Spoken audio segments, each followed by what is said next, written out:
गुरुदेव जब ध्यान में बैठते हैं और आपके सजेशन को फॉलो करते हैं तो आप सांस को लयबद्ध तरीके से देखने की बात करते हैं और बिना किसी प्रयास के उसको देखा जाता है, और कितनी लयबद्धता है वो तो सबके अपने पैमाने हैं। मैं कहना ये चाह रहा था कि ये भाव जो होता है वो बहुत डीप, कहीं ना कहीं हम जुड़े होते हैं, हम सांस ले रहे होते हैं।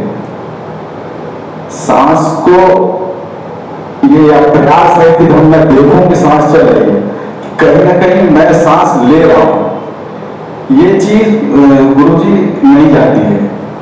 मैंने यहां अनुभव किया है कि जब सब कुछ हो रहा है, सब जगह सब कुछ हो रहा है, कर तो हम कुछ भी नहीं रहे, सब कुछ हमसे घट रहा है, तो सांस भी चली रही है, लेकिन गहरे में ये चीज रहती है कि मैं सांस ले रहा हूं।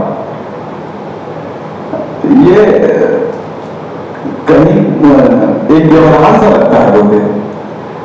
मेरी बात आप समझ लेते हैं मैं क्या कहना चाहता हूँ? कुछ समझ गया, लेकिन देखिए ये मैं सांस ले रहा हूँ ये तो बड़ा डीप रूटेड कॉम्प्लेक्स है, और जो प्राचीन ध्यान विधियों में सारी बातें हैं तो वो यही है कि इस चीज़ से मुक्त होना है। जब सांसों पर ध्यान के कोई भी प्रयोग हुए विज्ञान में, तंत्र से लेकर और बुद्धा तक, तो वो ये जानने के लिए कि भाई सांस ही एक ऐसा फिनोमिना है जिसको आप देखकर इतना तो पक्के तौर से जान जाते हैं कि इसको आप ले नहीं रहे हैं, सांसें घट रही हैं।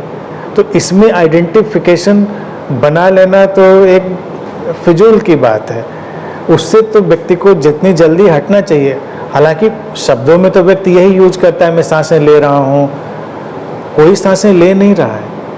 और ध्यान की विधियों में जो और गहरे गहरे जाती हैं उस सांसों के सिस्टम को नहीं फिर बताती हैं, नेचुरल ब्रीदिंग पर चली जाती हैं, और नेचुरल ब्रीदिंग की ही जो रिद्म है, जो लय कह रहे हैं आप, वो पैदा होती है। लेकिन शुरुआत में कभी कभी कुछ चीज़ें कही जाती हैं कि डीप ब्रीदिंग लो, या ऐसा करो वैसा करो, या प्राणायाम की भी कई विधियां होती हैं। तो इनसे बस केवल इतना होता है कि सांसों के पैटर्न के प्रति हमारी जो अवेयरनेस है उसको बढ़ाया जाता है, उसको इंक्रीज किया जाता है।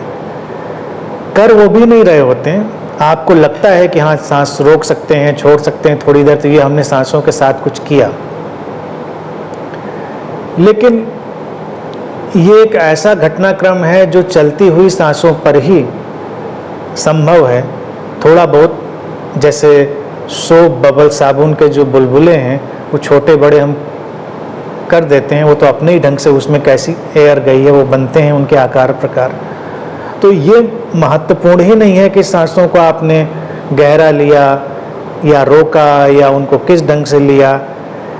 ये तो तभी है जब सांस चल रही है। सांस चल ही नहीं रही है तो ये भी संभव नहीं। तो ध्यान में जो मूल बात है उसको पकड़ें। अगर सांसों के फिनोमिना की बात करें उसको ध्यान के हिसाब से, तो वो घट रही हैं, और इसी तरह से जीवन में सब कुछ घट रहा है। घटे हुए में ही थोड़ा बहुत हम मैनिपुलेशन करते हैं। जीवन की आप सुंदरता देखिए, जैसे आती हुई सांसें जिनको हम नहीं लाए हैं, हम ले नहीं रहे हैं, उन्हीं को हम थोड़ा बहुत मैनिपुलेट कर सकते हैं, गहरा ले सकते हैं, थोड़ा उसको गैप दे सकते हैं, ये सब कर सकते हैं ना। यही तो सारे सांसों पे जो प्राणायाम वगैरह की विधियाँ। इसी तरह से वो जीवन जो घट चुका है, उस घटे हुए जीवन में ही थोड़े बहुत मैनिपुलेशन हम कर लेते हैं, लेकिन वो है अपने मूल रूप में घटा हुआ, उसमें हम कुछ कर नहीं रहे हैं। तो यही जीवन की ओरिजिनलिटी, वास्तविकता है। इसको जो जीता है वही रियल सेंस में अध्यात्म को समझ लेता है। तो सांसों पर बात इसीलिए बार बार कही जाती है। ऐसे तो धड़कन पर भी कही जा सकती है, लेकिन दिल की धड़कन महसूस करना थोड़ा कठिन है। सांसें तो पता ही चल रही हैं कि भाई आ रही जा रही, सबसे विजिबल पार्ट तो वही है। लेकिन अब तो अपने बॉडी का कोई भी चीज़ पकड़ लें तो उसमें क्या है, सब कुछ तो हो रहा है, हम क्या कर रहे हैं उसमें। देखने को पकड़ लें, क्या मैं देख रहा हूँ?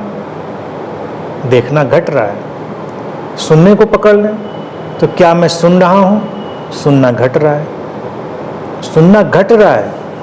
ये तो केवल इंस्ट्रूमेंट का इंटरप्रिटेशन है कि मैं सुन रहा हूँ। बोल रहा हूँ मैं तो लग रहा है मैं बोल रहा हूँ, लेकिन इस इंस्ट्रूमेंट से बोलना घट रहा है। बोल रहा हूँ ये हमारा बीच का आइडेंटिफिकेशन है। जैसे आवाज़ माइक से स्पीकर से आ रही तो स्पीकर या माइक कुछ सोच थोड़े रहा है कि मैं बोल रहा हूँ, या हेडफोन से आवाज़ सुनाई दे रही तो हेडफोन नहीं सोच रहा है कि इस तरीके की, उसके अंदर वो आइडेंटिफिकेशन नहीं है। तो बीच के आइडेंटिफिकेशन हम सब बनाते हैं। तो हम किसी भी अपने बॉडी का, किसी भी इंद्रिय के किसी भी पार्ट पर जाकर उस ध्यान को हम ला सकते हैं। ब्रीदिंग का चुनाव अक्सर इसलिए कर लिया जाता है क्योंकि वो पकड़ में आने लायक बात है। बहुत सारी चीज़ें उन पर भी ध्यान प्रयोग हैं, लेकिन उनको पकड़ना थोड़ा सा जटिल हो जाता है। जैसे ब्रीदिंग के बाद जो मैंने चुना है जिस चीज़ के लिए, वो और सरल है। मैंने चुना है अलाइवनेस, जीवंतता महसूस करना। जैसे तुरंत वर्तमान में आने के लिए अपनी अलाइवनेस को फील करिए, अपने शरीर की वार्मथ को, गर्माहट को बस महसूस ही कर सकते हैं। लेकिन आप ये तो नहीं कह सकते कि मैं जिंदा अपने को बना रहा हूँ या मैं ये शरीर की गर्मी पैदा कर रहा हूँ। ये कहना बड़ा डिफ़िकल्ट है। सांसों में तो फिर भी ये आदमी भाषा में भी उपयोग कर लेता है, सांसें ले रहा हूँ मैं। लेकिन अलाइवनेस में तो आप ये कह भी नहीं सकते, उसको तो आप बस महसूस करेंगे और वो बस घट रही है, इट इज़ जस्ट हैपनिंग। और सबसे महत्वपूर्ण चीज़ है, जब जीवन ही घट रहा है तो उसकी पृष्ठभूमि पर सारी चीज़ें हैं। तो ये हमको कोई भी अनुभव उस नॉन डूअर स्टेट में थ्रो करने के लिए है। तो जैसे भी उसको पकड़ सकें, बस ये है आइडेंटिफिकेशन, ये डालना नहीं चाहिए। इसको जल्दी से जल्दी दिमाग से निकाल देना चाहिए कि मैं सांसें ले रहा हूँ। कोई नहीं ले रहा है।